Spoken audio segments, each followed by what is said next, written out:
Строительство детской школы искусств в Ленске, которое должно начаться в этом году, может быть отложено на неопределенный срок. Причины узнавала Светлана Балеева. Буквально на днях в районную администрацию пришло письмо с городской администрацией, в котором они отклоняют от согласования предварительную схему посадки здания детской школы искусств. Причин тому несколько, но основная – слишком большое здание. Мы за то, чтобы в городе Ленске появилась детская школа искусств, либо музыкальная школа. Значит, там есть свои требования по архитектуре, я думаю, что они отработают, и там эти вопросы мы закроем.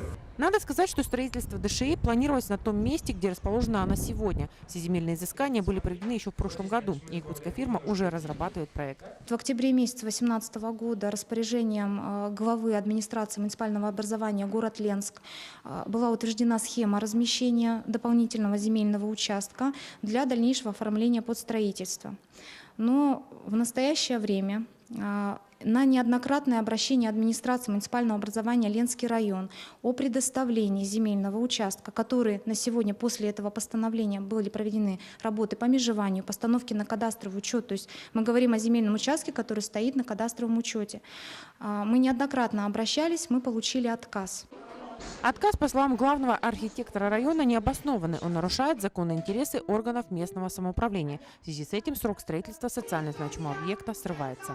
Директор школы искусств Татьяна Грига рассказывает, что строительство школы педагоги, дети и их родители ждут уже более 10 лет. На сегодня мы боимся своих детей отпускать на занятия, так как школа находится в аварийном состоянии. И не сегодня, а завтра школа просто может рухнуть. Согласованы все документы, проектно-сметная документация и все документы, которые должны были для строительства новой школы.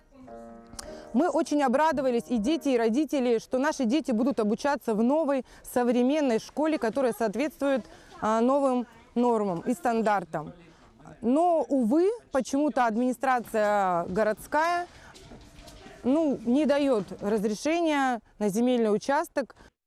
К этой непростой ситуации решено привлечь общественность. Так, в пятницу 1 марта запланированы общественные слушания, по итогам которых картина станет более понятной. И, может быть, районные и городские власти придут к единому мнению. Светлана Балеева, Виталий Андреев, Ленск.